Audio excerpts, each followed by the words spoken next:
Every month, in partnership with McNally Robinson Booksellers, Classic 107 features a classical recording. This month, you'll find music of Ernest Bloch and Ferruccio Busoni, recorded by the St. Michel String Orchestra and pianist Risto Lauriala, up on the shelves.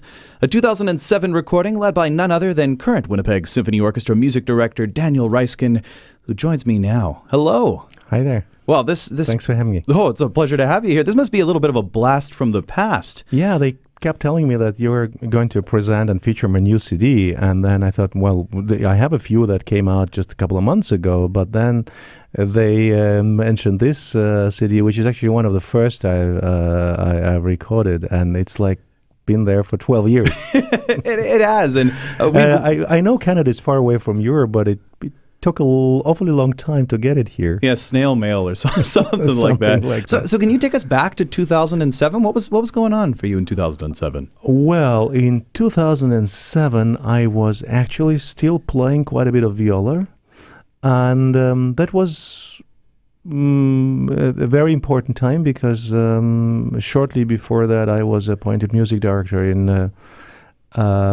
in Germany with the orchestra where I stayed 12 years with in Koblenz, and a year after that I was appointed music director in Poland, and so that was actually a very formative, very important time for my conducting career. And St. Michel Strings, this Finnish chamber orchestra in the small town of Mikkeli, and actually the Finnish name of the orchestra is Mikkelin Kaupunki Orkesteri. I can do that well in Finnish. That's about one thing I can. I was going to say, how's your Finnish? No, it's not good. I can say good morning and thank you. That's about it. It's too complicated. Anyway, this string orchestra from a small town of Mikkeli, who, by the way, have a magnificent concert hall there, was one of the first groups that actually gave me a break as a conductor. You know, like I was coming to them first as a soloist, and then a soloist who would be play and lead, play and conduct. Did a lot of repertoire with them for viola and strings, and then from there we took it further, and I started to work with them just as conductor. And after quite a long break, a couple of years ago, we reunited again, and at this particular point, I hold a title of being their artistic partner. So it doesn't matter what size is, but as an ex-string player, it's very enjoyable to work with this small group of string players all over these years. And I remember when they approached me with an idea of making a recording with piano concerto by a 12-year-old Ferruccio Busoni, and we were looking for another work to complement on the CD immediately, because at that time I was very, very, very much involved with music by Ernest Bloch, and I have also recorded his complete viola, complete viola repertoire for viola and piano, and generally being Jewish and always connecting to the music of Bloch, who was very involved in discovering and cherishing his Jewish background, also through music that was reflecting on that very strongly. Not particularly in this works there, but others like the Suite Hébraïque that you recorded, of course, and also Shlomo, the wonderful work for cello and orchestra, and the others works. So we came up with that also because it matched the forces of the orchestra, and we had a fine piano player there. And as I said, one of the great things about this orchestra and this recording is that they really have a wonderful facility, a beautiful concert hall, where none other than world-famous Valery Gergiev has his summer festival for over the last 25 years or so. So This is a wonderful area, very close to the Russian border. It's in the middle of the woods. If the weather is great and mosquitoes are not too greedy, you can have wonderful time there. And in the winter, it can get cold, but also not as brutal as it can get in Winnipeg. And the concert hall is on a lake in the middle of the woods, and it's a town of 20,000 people, but people do come to concerts, and it's an interesting thing about Finland with 5.5 million inhabitants. It has more orchestras per capita than some of the much larger countries, but they don't adopt the position that every place needs to have a larger orchestra. They have this proportion. A small town would have an orchestra, string orchestra of 14 people. A little larger one will have a wind quintet added to that, and the next one will have a few more strings. So many of symphonies by Jean Sibelius, the famous Finnish composer, were composed and modeled on the orchestras of 48, 52 people, and many of the Finnish orchestras are of that size because the distance is not as bad as in Canada, but they're quite far away from each other. You can't travel to a concert, 120 kilometers if you like classical music. So you have a small orchestra at home, and the variety of things you can do with that are endless. It sounds like a little musical gem in the woods, Michele. Oh yeah. I was reading about the orchestra a little bit more, and I think it speaks exactly to what you just described. It was founded by amateur players who just wanted to make music, right? Yeah. And then it transitioned into the ensemble that it's become. Oh, it today. had all kind of shapes and forms. It started as an amateur group of like music lovers, and then they married their forces to the brass band of the fire brigade, and then there was a military station in the town, and they had also a wind band, and then they.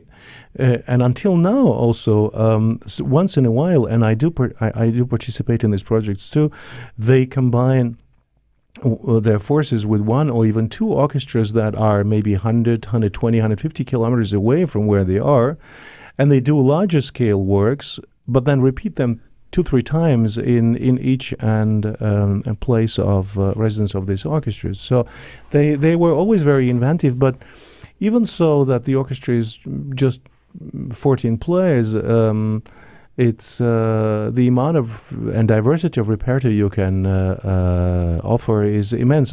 Beginning of April, I'm going there again, and it's a project which features 3 different concertos for orchestra by Vivaldi, but also 2 works of a 20th century composers for viola and strings.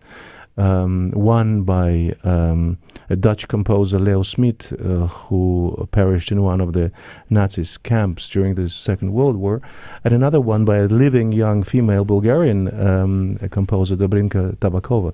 And actually, this viola concerto by Leo Smit, I was the first one to record it in '92.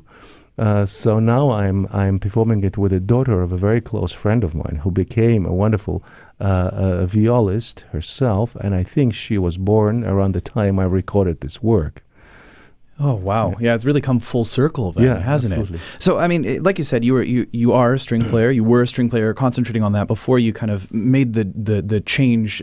St. Michael's giving you one of your first starts as a conductor. Was there any easier transition, do you think, being a violist and then working with a string orchestra, kind of moving into that and making this first recording as a conductor? I studied conducting and viola basically simultaneously since I was 15. So it's not about when you start studying and when you get an education as a conductor. It's a process that occupies you the whole life. I'm still learning, I'm still studying, and I'm turning 50 next year. And this is the marvel of this profession, this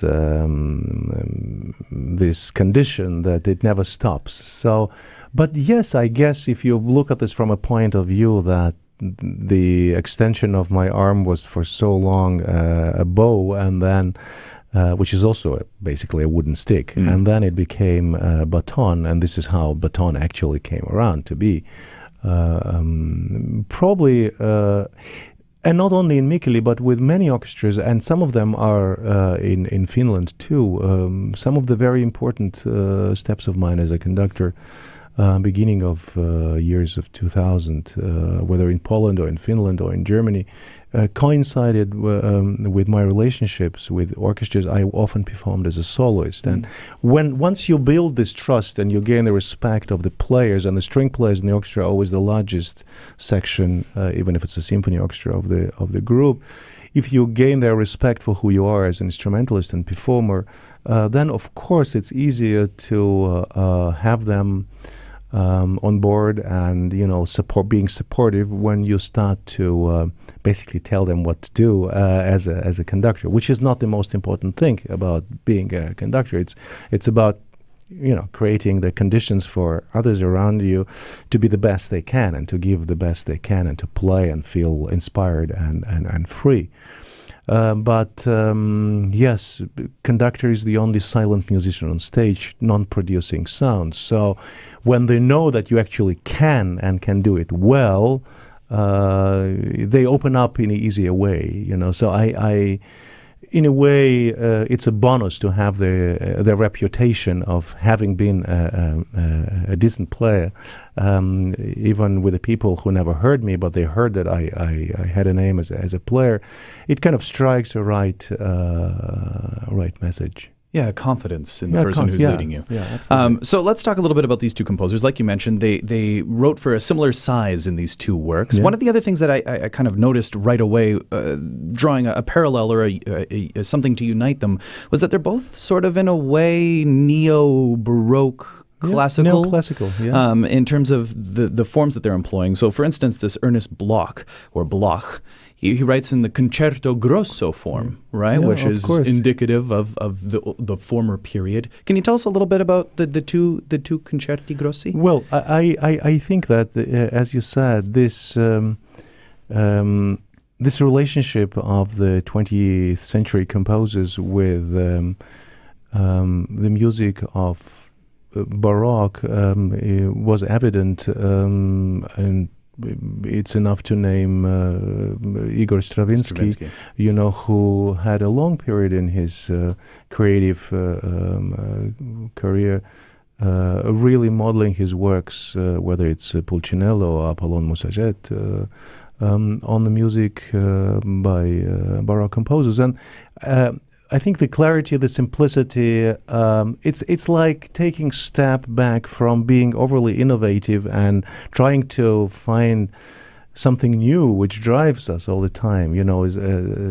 We doubt something, we put a question to ourselves, how does it go further, how does it progress, and we try to come up with some very complex solutions and once in a while we just want to go back to the simplicity, the diatonics, and to the clarity. And what's very attractive in any kind of concerto grosso form is that concerto grosso, any of these forms, it's immediate call for dialogue. Mm-hmm. And it gives you a perspective and possibility to send a message through both the line of the soloist and the orchestra and their interactions. So you have a really a lot of space to create different momentums without having large forces. I mean, you just have a string orchestra and a piano player.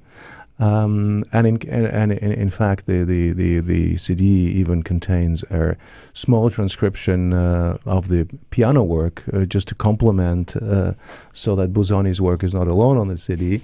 It's Berceuse by Busoni, I believe, that is orchestrated by a very good friend of mine, a violist himself. I think that. Also for the orchestra that often performs concertos or concerto grossi by Vivaldi and others. I did a project with the orchestra where we did a lot of music by different Bachs, fathers and sons and stuff. Yeah, they were quite the family, weren't they? Absolutely, yeah. They felt very, very, very much at home with this aesthetic of. And just, the harpsichord became a piano. Yeah. And in terms of distilling it down and a purity, there's a purity in the music of Ferruccio Busoni because, like you mentioned, he's just 12 years old when he wrote the concerto for piano and string orchestra. He was incredibly talented, a great piano player. And in fact, you couldn't find more different ways of approaching the piano as his very early piano concerto recorded and the famous colossal piano concerto that came around much later in his life. But this music breathes so much of the youth and talent of young Felix Mendelssohn. I think that the first time I heard it, I thought, that doesn't sound like Busoni. And then I No. realized that it's a work of a kid, but a very, very talented one. And there is some lightness and some adventure to it, but also some very distinct own tone to that too. And I think it was. I don't remember if it was the first recording of this work. Most probably one of the, at least. But it was great to discover it and to see it come around, because I remember that orchestral material, the orchestra parts on the score, was filled with errors and mistakes, and you can't ask anyone about what's right and what is. So we had to try things out, and I remember that we even found a mistake, like there was a misprint, and like not pages switched, but like the system switch. And I realized that actually for one moment it sounded very out of the context, and I realized that actually they skipped the 4 measures and took the measures that were 4 bars late, and they just replaced them, and then we put it back, and it just sounded exactly right. So it was a discovery and the process, and also for the piano player, And I remember that Risto Lauriola, he's a huge guy, really big and very powerful. I mean, he could play both Brahms concertos on one evening, no problem. But this piece is so delicate and so youthful and so light. And I remember him having almost a trouble, like being too large for the work. He said, I don't know how I'm going to do that. This is all too delicate, too light for me. I think he managed pretty well. I think you managed very well. It sounds it's really is just like a marvelous disc. And sorry to interrupt. With the Bloch, I remember also is that since it's a concerto grosso and it's not really a piano concerto, the other challenge was that the piano was moved from its usual soloist position, where we recorded Busoni, for example, into the orchestra more back, like I would see his face, but the tail of the piano will be between the violins and violas, and so that it will be more a part of the orchestra. And it was unusual for him because it's a different timing, different kind of skill to play within the group and not being a soloist who everyone follows and accompanies. Huh. Oh, yeah. Very interesting. And this is what I really enjoy about having you here and telling us about this disc, because we're getting kind of the behind-the-scenes look. Thank you so much for coming in. I have about 2 dozen CDs. We can do it every week or every month for a couple of years. So, exactly. We'll bring it in all the time. There's always a story connected to. Awesome. Well, thanks so much, Maestro Daniel Raiskin, for coming in. Thank you for having me. Thanks.